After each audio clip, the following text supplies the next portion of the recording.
Saudari-saudara dalam kasih Tuhan Yesus Kristus, mari bersama-sama dalam kesempatan yang indah ini, firman Tuhan akan kembali kita renungkan.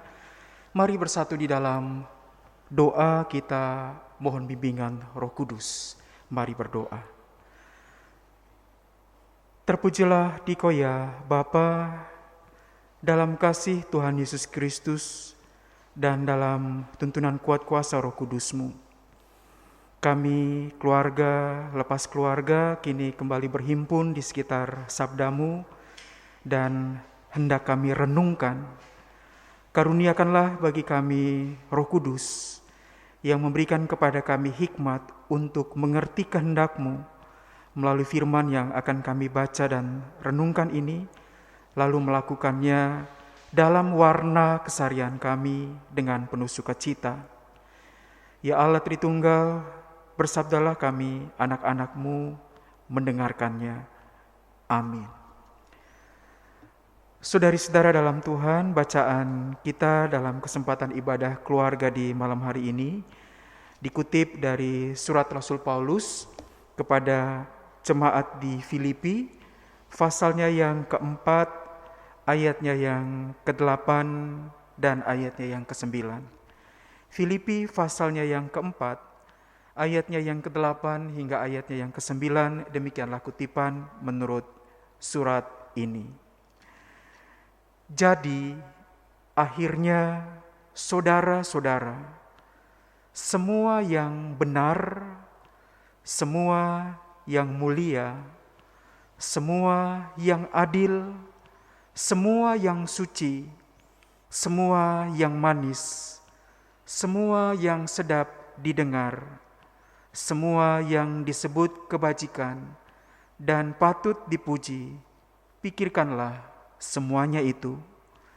Dan apa yang telah kamu pelajari, dan apa yang telah kamu dengar, dan apa yang telah kamu lihat padaku, lakukanlah itu. Maka Allah sumber damai sejahtera akan menyertai kamu. Berbahagialah kita yang mendengarkan sabda Allah dan melakukannya. Terpujilah Tuhan Yesus. Haleluya. Saudara-saudara dalam Tuhan Yesus Kristus, saya akan membaca ulang dua kutipan ayat tadi dari surat Rasul Paulus kepada jemaat di Filipi, pasalnya yang keempat, ayat 8 ayatnya yang ke-9, dalam terjemahan teks bahasa Indonesia masa kini, Lembaga Alkitab Indonesia. Akhirnya saudara-saudara, isilah pikiranmu dengan hal-hal bernilai yang patut dipuji, yaitu hal-hal yang benar, yang terhormat, yang adil, murni, manis, dan baik.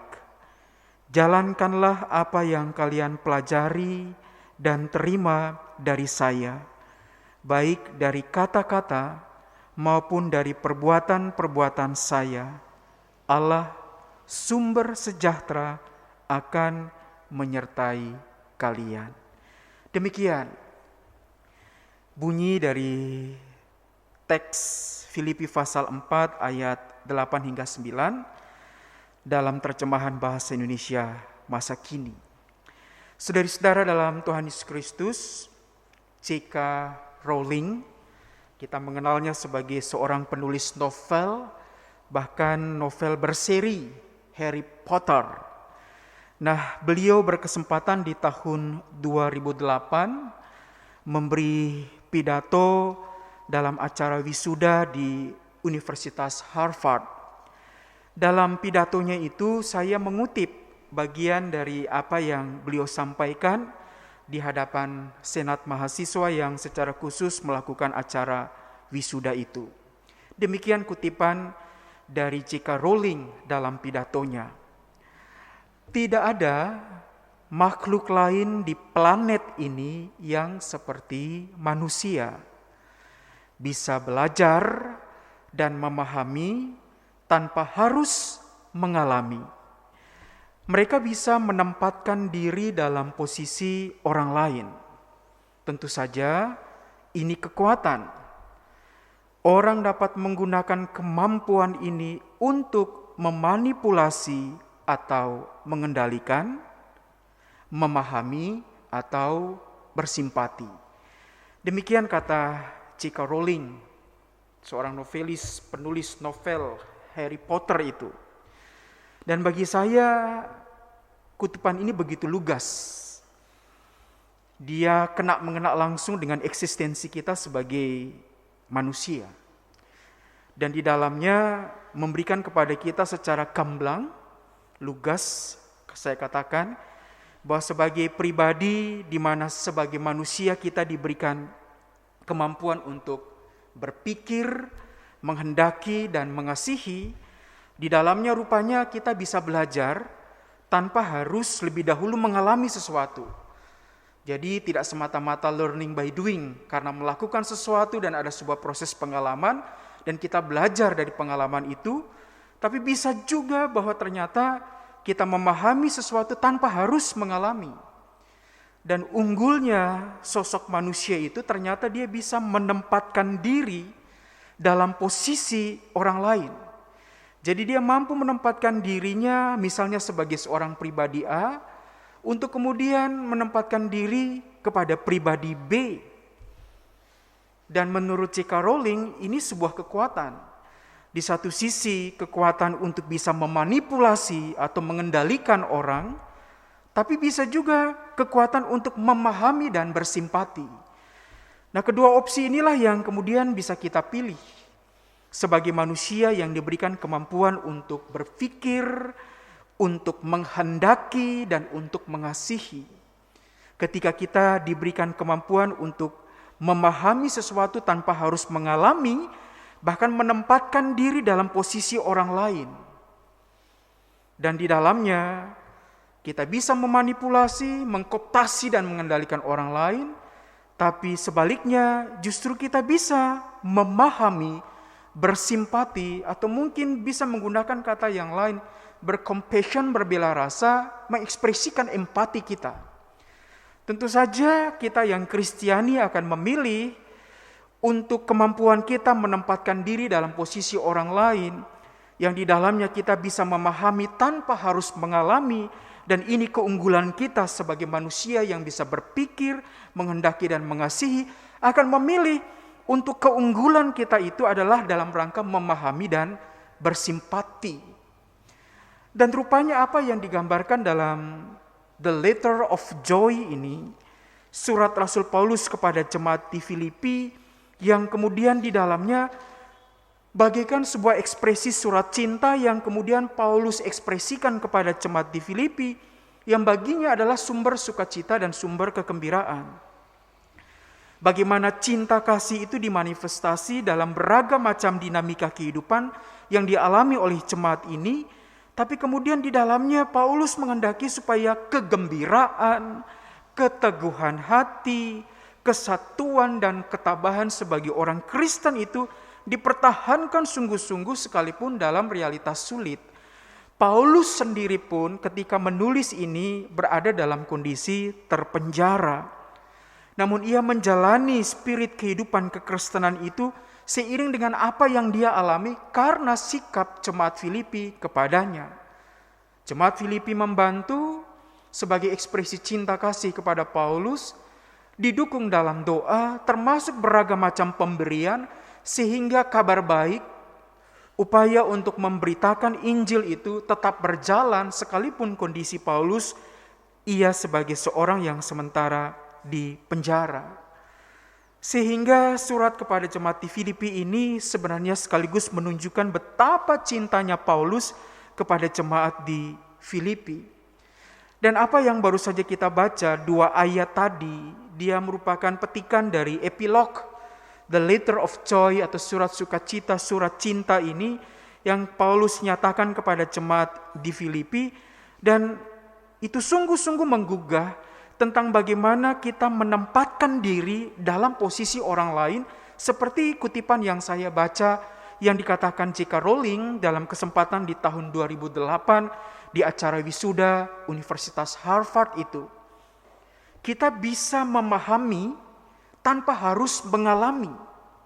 Dan proses memahami itu adalah keunggulan yang di dalamnya dianugerahkan kepada kita sebagai kemampuan kita sebagai seorang pribadi yang bisa berpikir, menghendaki, dan mengasihi. Dan kemampuan itu adalah kerinduan kita semua untuk bisa memahami, bahkan mengekspresikan simpati, empati, dan bela rasa, compassion kita kepada orang lain. Dan justru menjauhi dari sikap memanipulasi atau mengkooptasi dan mengendalikan orang lain. Karena surat cinta, surat sukacita yang kemudian Paulus ekspresikan ini, dalam epilog dan akhir penutup sebagai petunjuk-petunjuk dan nasihat akhir di dalam suratnya ini, menggambarkan dengan tegas dan sangat baik terjemahan di dalam Alkitab bahasa Indonesia masa kini tadi, untuk mengisi pikiranmu. Jadi kemampuan kita untuk berpikir, menghendaki, dan mengasihi. Untuk aspek berpikir, Paulus dalam nasihatnya mengatakan isilah pikiran itu. Kalau memakai dalam teks terjemahan baru digambarkan, pikirkanlah semuanya itu. Dan menarik kata pikirkanlah itu dalam terjemahan teks bahasa Yunani logitsomahe. Dan logitsomahe itu mengandung di dalamnya aspek menghitung, menyimpan, memandang, yakin, berpikir, menimbang, yang kemudian di dalamnya bagaikan sebuah bejana, sebuah wadah, kita mengisi sesuatu yang kemudian di dalamnya baik itu hitungan, menyimpan, memandang, yakin, dan berpikir, yang diisi adalah yang bernilai, patut dipuji, yang di dalamnya benar, terhormat, adil, murni, manis, dan baik. Sebuah dimensi ketika berpikir yang di dalamnya Paulus menghendaki untuk diisi. Jadi bukan hanya sekedar untuk mengkamuflase atau hanya sekedar sebuah kulit kemasan yang kemudian di dalamnya bisa saja didandani dengan hal-hal yang baik juga. Jadi aspek yang kemudian Paulus gambarkan dengan adil, benar, mulia, suci, manis, sedap didengar, disebut kebajikan dan patut dipuji. Lalu kemudian itu semua dipoles dalam sebuah kulit luar.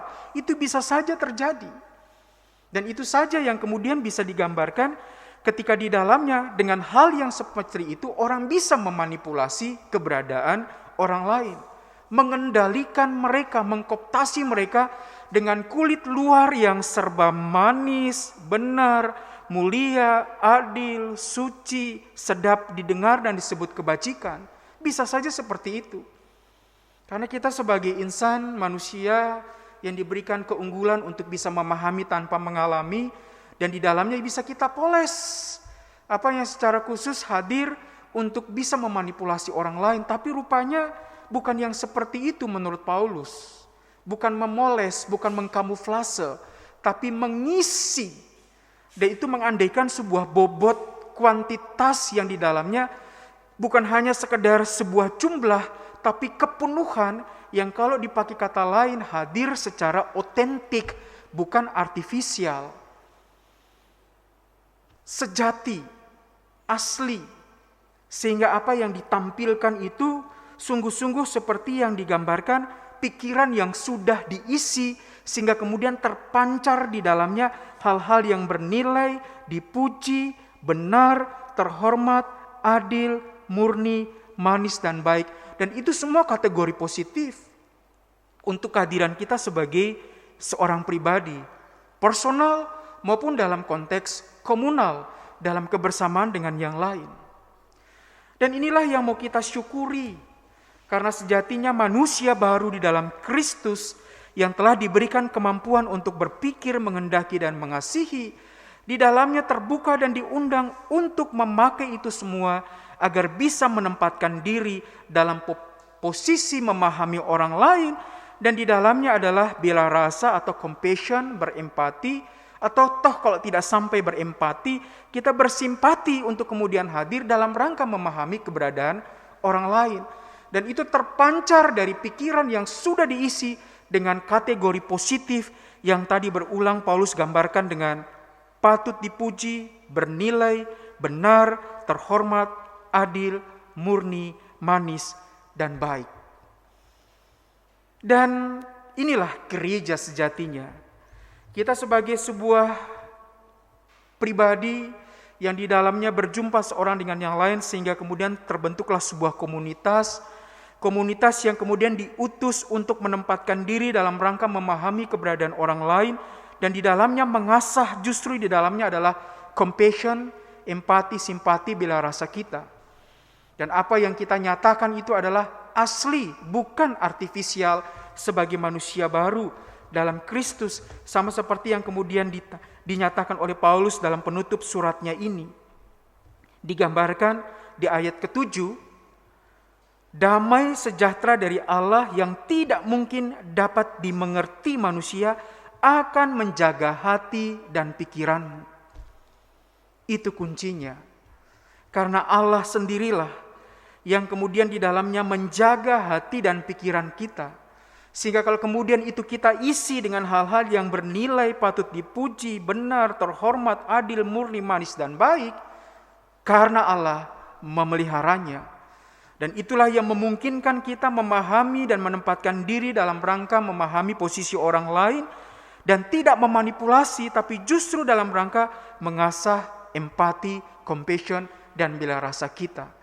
Dan itu yang kemudian Paulus alami ketika jemaat Filipi hadir menjadi sahabat seperjalanan, sahabat memberitakan kabar baik, yang kemudian mereka hadir dengan doa maupun beragam macam pemberian, sehingga terjalinnya cinta antara Paulus dengan jemaat di Filipi.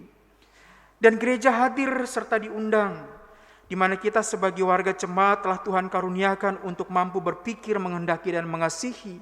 Kita mengasah kepekaan kita untuk kemudian hadir tanpa harus kemudian mendandani kulit luar seakan-akan terkesan baik adanya.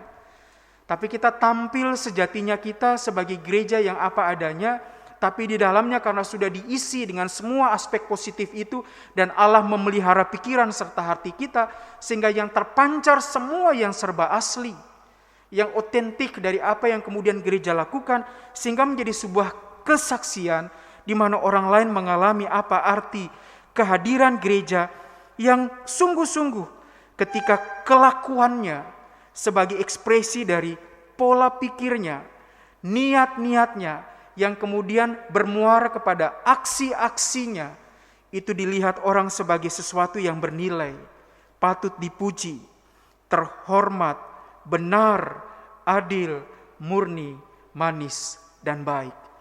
Dan moga undangan itulah yang mau kita tanggapi seiring dengan panggilan kita untuk memaknai kehadiran kita sebagai jemaat Ebenezer DKI Jakarta, untuk melakukan tugas panggilan kita bersekutu, bersaksi, dan melayani.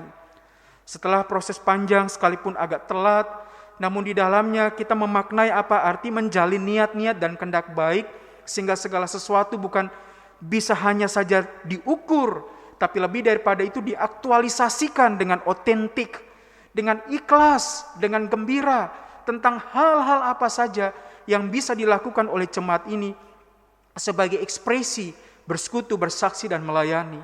Dan itu dirumuskan dengan baik dalam beragam macam rumusan kata di tiap-tiap program-program yang telah kita susun dan yang mau kita hayati, mau itu bidang teologi maupun persidangan gerejawi, pelayanan dan kesaksian, gereja, masyarakat, dan agama-agama.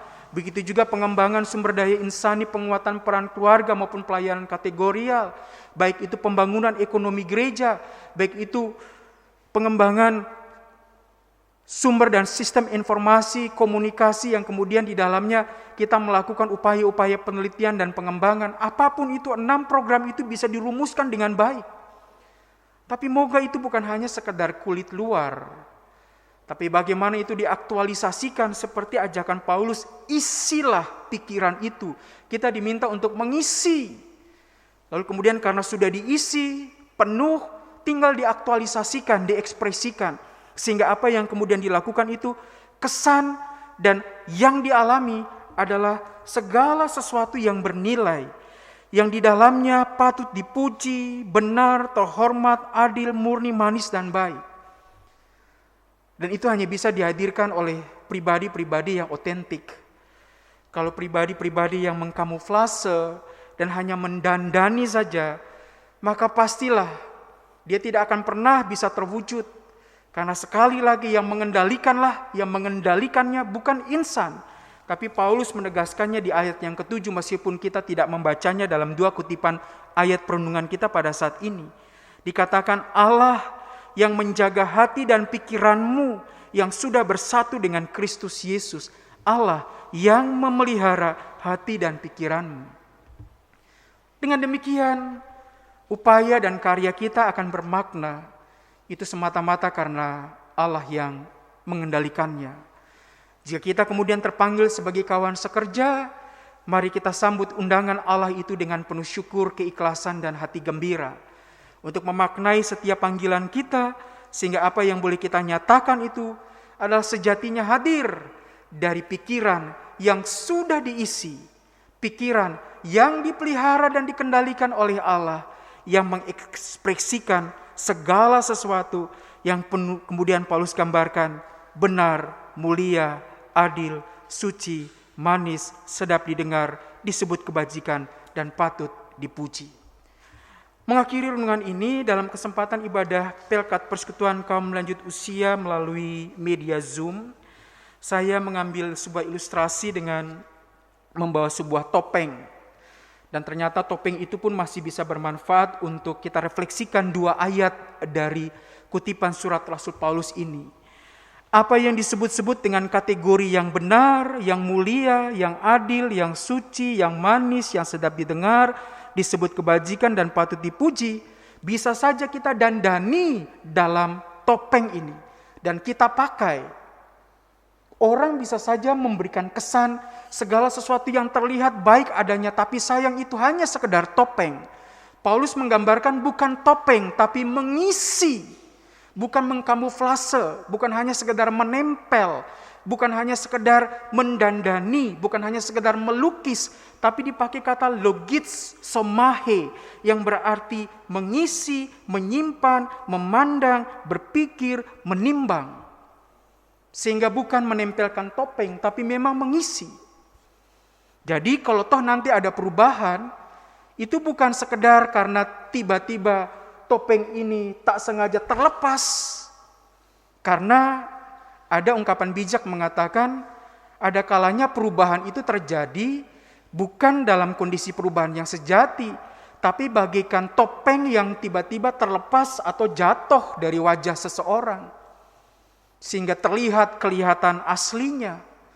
Dan itu bukan yang kemudian mau gereja pakai, sehingga kemudian gereja memakai topeng yang disebut dengan yang benar, yang adil, yang suci, yang manis, sedap didengar, disebut kebajikan, patut dipuji, tapi sekedar topeng, bukan itu. Tapi wajah asli yang kemudian di dalamnya bisa saja bopeng-bopeng, bisa saja berjerawat, bisa saja banyak flek, bisa saja kemudian tidak setampil cantik, ganteng, bagaikan menggunakan screen atau filter atau efek tertentu. Tapi itu telah diisi sehingga kemudian terpancar dalam keasliannya sebagai pribadi yang kehadirannya berdampak positif bagi orang lain. Moga-moga perjalanan kita tidak kemudian bagaikan seseorang yang menggunakan topeng dan tanpa sengaja topeng itu terlepas dari wajahnya. Tapi memang kalau toh kemudian kita menggunakan topeng dengan penuh kesadaran diri sebagai manusia baru, topeng itu kita lepas. Dan hadir sebagai pribadi yang sejatinya mengalami sebuah pembaharuan di dalam Kristus. Dipakai terminologi Paulus tadi, Allah memelihara hatimu. Dan kemudian kita mengisi pikiran dan hati itu dengan semua aspek positif sehingga orang lain mengalami dampaknya. Selamat kembali berkarya dalam menata layani panggilan kita untuk bersekutu, bersaksi, dan melayani. Biarlah kita hadir sebagai jemaat yang otentik, yang di dalamnya hadir dengan hal-hal sederhana, yang mungkin dipandang oleh orang lain sepele, kecil. Tapi itu sungguh berarti ketika kita melakukannya dalam keikhlasan. Kita melakukannya dengan kejujuran. Kita melakukannya dengan sejatinya hadir sebagai gereja yang jujur terbuka di hadapan Allah dan melayani Allah ketika di dalamnya Allah mempercayakan banyak hal untuk dilakukan sekalipun kecil adanya. Dan moga adalah kita semua yang menanggapi undangan itu dengan penuh syukur. Doa Paulus pada akhirnya dibilang apa? Allah sumber damai sejahtera akan menyertai kamu.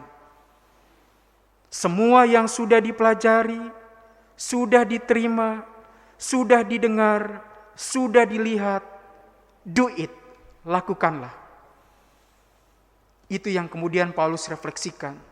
Sehingga apa yang kemudian kita upayakan terlihat, terdengar, dilakukan, dan itu membawa dampak, memberikan efek positif ketika gereja hadir untuk bersekutu, bersaksi, dan melayani. Selamat menghadirkan tanda-tanda kerajaan Allah, dan kiranya Tuhan Yesus Kristus dimuliakan, sehingga apa yang kemudian di dalamnya kita nyatakan sebagai bagian dari persekutuan pelayanan dan kesaksian kita, sungguh-sungguh memuliakan Tuhan.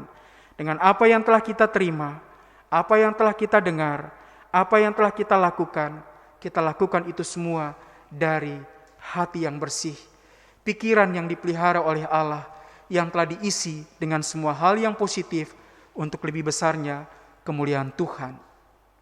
Amin. Mari kita bersatu di dalam doa, kita berdoa. Kami mengucap syukur karena di dalam Tuhan Yesus Kristus kami menjadi manusia baru yang terus-menerus dibentuk dalam sebuah formasi dan proses pembentukan oleh kuasa Roh Kudus. Engkau ya Allah yang senantiasa memelihara dan menjaga hati dan pikiran kami, sehingga kami senantiasa bersatu dengan Kristus Yesus Putramu, sehingga di dalam perjalanan kami mengisi segala pikiran kami dengan hal-hal yang bernilai, yang patut dipuji, yaitu hal-hal yang benar, yang terhormat, yang adil, murni, manis dan baik. Lalu kami lakukan itu bukan hanya saja sekedar seperti apa yang telah kami pelajari dan kami terima, tapi kata-kata kami itu bermuara kepada perbuatan-perbuatan yang di dalamnya Allah dimuliakan dan Engkau Allah sumber sejahtera menyertai kami semua. Terima kasih atas undangan bagi kami untuk boleh menempatkan diri dalam posisi orang lain, dan yang kami lakukan adalah ketika kami justru berusaha untuk memahami, mengasah kepekaan kami, bersimpati, berempati, dan berbela rasa, bukan justru sebaliknya memanipulasi atau mengendalikan. Hanya bantulah kami semua agar anugerah kemampuan yang Kau berikan kepada kami untuk berpikir, menghendaki, dan mengasihi, kami isi dengan hal-hal yang positif yang di dalamnya memberikan dampak yang baik bagi sesama kami. Karena berkatilah kami keluarga lepas keluarga, kehadiran kami sebagai orang tua, suami, istri, bersama-sama dengan anak-anak kami, bahkan hadir menantu, cucu, cicit. Kami bersyukur karena rumah tangga kami menjadi sekolah kehidupan yang di dalamnya kami isi dengan beragam hal positif.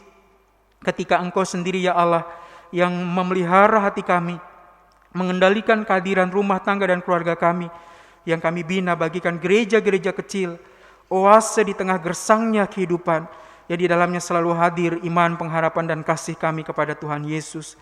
Karena berkatilah kami sebagai suami istri yang adalah orang tua bersama-sama dengan anak-anak kami, sehingga di dalamnya kami mengasah tugas tanggung jawab dan pekerjaan kami dengan baik, menata kehidupan kami secara khusus hari lepas hari sebagai keluarga yang penuh cinta dan berketeladanan, taat dan setia kepada Tuhan Yesus Kristus di dalam kekuatan doa dan ketaatan kepada firman, dan itu kami alami hari lepas hari.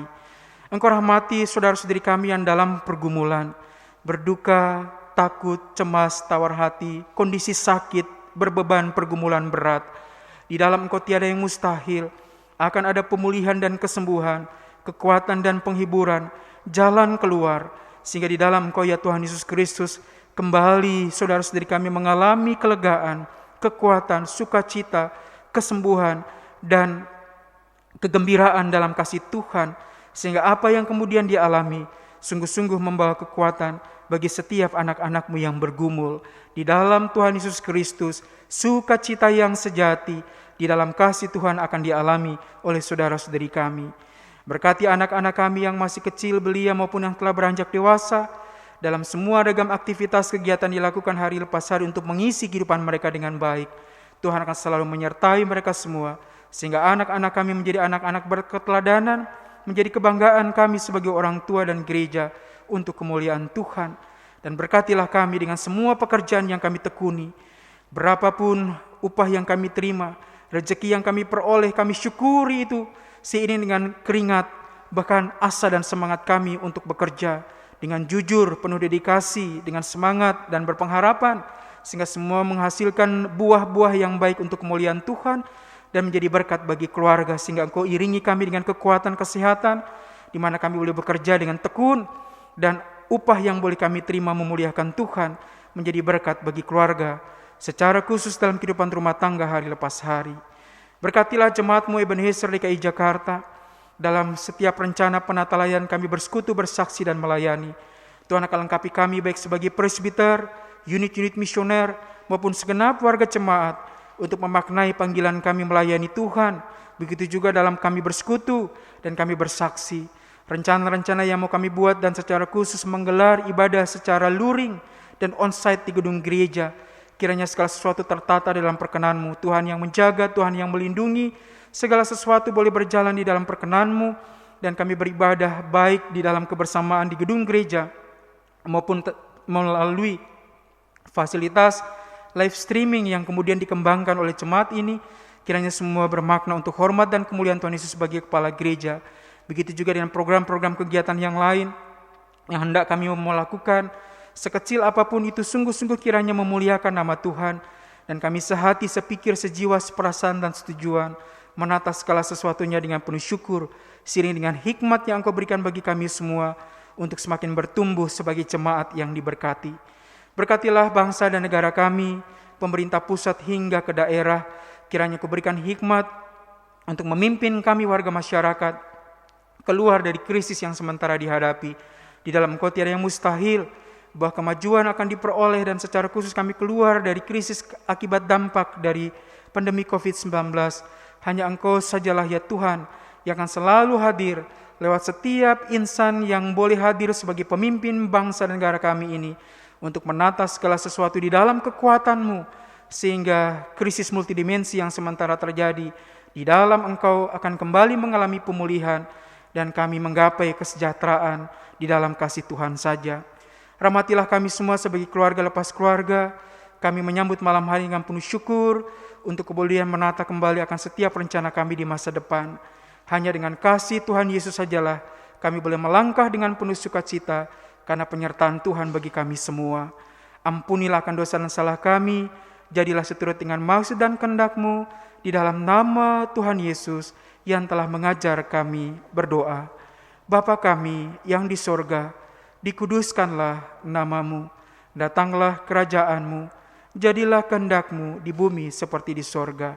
Berilah kami pada hari ini makanan kami yang secukupnya, dan ampunilah kami akan kesalahan kami, seperti kami juga mengampuni yang bersalah kepada kami. Dan janganlah membawa kami ke dalam pencobaan, tapi lepaskanlah kami dari yang jahat, karena Engkau-lah yang punya kerajaan dan kuasa dan kemuliaan sampai selama-lamanya. Amin. Saudara-saudara, ibu bapa, anak-anak, kaum muda dan remaja yang Tuhan kasihi, mari kita melangkah di dalam kasih sayang Tuhan untuk memaknai persekutuan pelayan kesaksian kita dengan pikiran dan hati yang selalu Tuhan pelihara, sehingga hal-hal positif yang kita nyatakan sebagai bagian dari pribadi dan komunitas memuliakan Tuhan, dan kita lakukan itu bagi kebaikan sesama. Kita berjumpa kembali di hari Rabu yang akan datang. Tuhan memberkati kita semua. Amin.